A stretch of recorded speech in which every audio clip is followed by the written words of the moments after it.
What's up, everybody? Welcome to the round 21 preview. Carlton and the Gold Coast Suns for the rematch. And it's going to be a 1:45 game on Saturday at Marvel Stadium. Really interesting week this week because all of a sudden there's a chance and we're back alive. And it's a weird year because it seems like nobody in the 8 wants to stay in the 8, from 7th and below. West Coast are currently sitting 7th on 40 points, and they just got belted and shown up.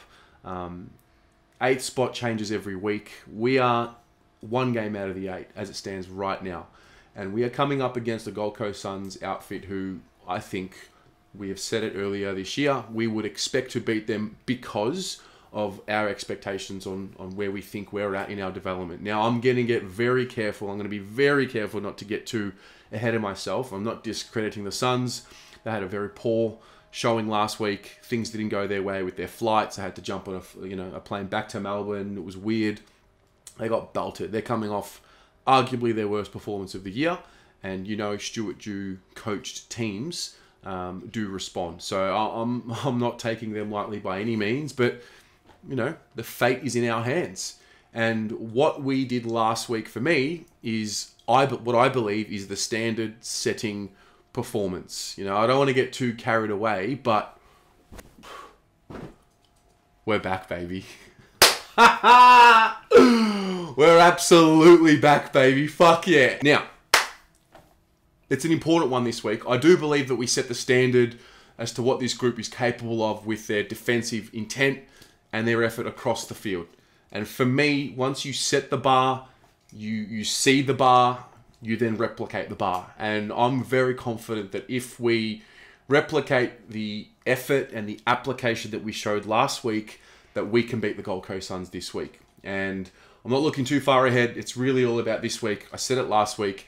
Every minute counts. You're building towards those winning championship habits. And that's what I think we're doing. And that's what I want to see this week. I don't want to be sitting here talking about another letdown. Surely, they're not going to just drop off on that effort this week, right? They can't. They put in so much hard work to get to where they are. I really do think it was the penny drop moment for the group as a collective. For us, we know, there's an interesting notion there. Jack Silvani in the midfield. For me, Jack Silvani, wherever Jack Silvani is, the pressure comes and the intensity comes and the magic comes. And he's got that effect. He's infectious and he's contagious almost.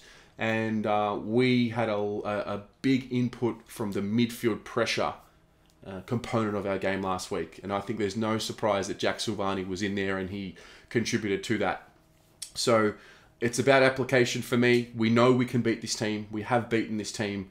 But we have to be mindful of them because of where they're at. Now, in terms of injuries and who's available and the changes to make, well, we heard about Tom De Koning and Eddie Betts being a test. I'm going to be honest, I'd be surprised if Tom De Koning plays this week. I feel like it's a bit more serious than what it is. Chest pain is what it was described as, but it's just weird. Touch wood, I don't want to get Matthew Cruiser vibes. He had a few issues with the chest towards the end of his career. And I'm just mindful. I hope Tom's okay. I hope he plays because we need a ruckman. But if not, I think Mitch McGovern will come in and we'll have to shuffle around. It's funny, Richmond by default found something with Sean Grigg back in the day as a ruck. Have we found something with Jack Silvani playing minutes there? Maybe Mitch McGovern can chop out there. It's going to be exciting to see, the three-headed monster, as we like to call it, back. I don't know if they're all going to play forward. I would picture, if Tom doesn't get up, I would picture Mitch McGovern coming in for Tom and that really being the only change. I know Samo had a good game in the twos last week. He had the 30 touches and a goal, but I feel like he's got to do it for a couple of weeks before he comes back in. I don't see why you would drop Lockie O'Brien. I think he did a superb job. I think we want to see what he does for a month. And I think Tom Williamson as well, one that's sort of, on the fringe. I think he's fine. So I'm happy to just go in with one change if Tom doesn't get up. Now, I just think he's too important to what we're trying to do. And you've got to get him in. I think one of the things about David Teague is he hasn't really had a chance to coach Charlie, Harry, and Mitch McGovern in the one side. So it is important. And that's really what it is. I I think we have them matched up across the ground. I know they're going to come out firing, and it's really going to be about us for me. I mean, yes, I'm taking note of the Gold Coast Suns, but it really is about us, and the destiny is in our hands, and how we finish this season is crucial on all fronts. It's all about moving forward in the future and looking for improvement. Obviously, this week is a very important week for a multitude of reasons. It's the Carlton Respects game, and for those of you who watched last year's preview when we did the Carlton Respects game, you would have understood the story. I have a very personal connection and affinity to the Carlton Respects message. You know, me growing up, my earliest memories are, you know, watching my biological father beat up my mum. I was 4 or 5 years old. I used to see all of that shit. It had me fucked up for a long time, and I think it's a good thing that the club are bringing such situations to light. As I said, it's affected me personally, and I can speak on it because I've seen it with my 2 eyes, and yeah, really impactful. So I think it's a really important notion that they are bringing to light, and they do every year. What we're going to do this week, and you'll see that there's a few competitions and there's a few awareness raising functions going on. The first one is with our friends at the Almost Blues Brothers.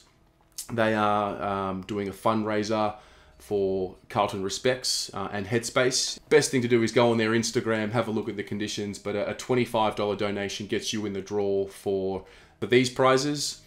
And they're also having a silent auction for a 2021 Carlton Guernsey signed by all the players on the list. So best thing to do is go on their Instagram, give them a follow, and see how you go from there. Now, you'll see these fuck yeah t-shirts. They have come up a treat. They've just been released on the shop. I am going to pledge that 20% of the profits from these t-shirts will be donated to the Carlton Respects initiative. That's my promise. That's my pledge. You have that in I guess you have it in a video. We'll do it at the end of the season. Will be the cutoff date once we play our last game. So all 20% of the profits will go there. And yeah, I think raising awareness for these issues is important. But what's important is that the players go out there and represent the message that they are representing in the right way, and come home with the win. And then we can talk about the win, and we can use the energy from the win to talk about these issues and bring them to light. So yeah, it was interesting. Last year I had actually, once I had talked about it in a video, I had a few young boys reach out who had experienced something similar, and whether you're a boy or a girl that's experienced it or seen it, or whether you're someone that's first-hand experienced domestic violence on either end of the scale, I think it's just something that we do need to be mindful of. And we're in an age where we are altering society's behaviours and what's acceptable. Whether you like it or not, that's what's happening. I find that the human species is doing that. So this is the age that we live in, and this is definitely a cause that I can get behind. So that's important to me. So share with me, what are you thinking? How are you feeling about this game? Are you cautious? Are you confident? Are you using the F word? We know Charlie Curnow mentioned it. That was very interesting. Are you protecting your emotions, or are you a realist that believes that the season's dead and this is all just papering over the cracks? Anyway, however you feel about it, share with me in the comments. We'll chat about it some more, and we'll go from there. Go the Mighty Blues.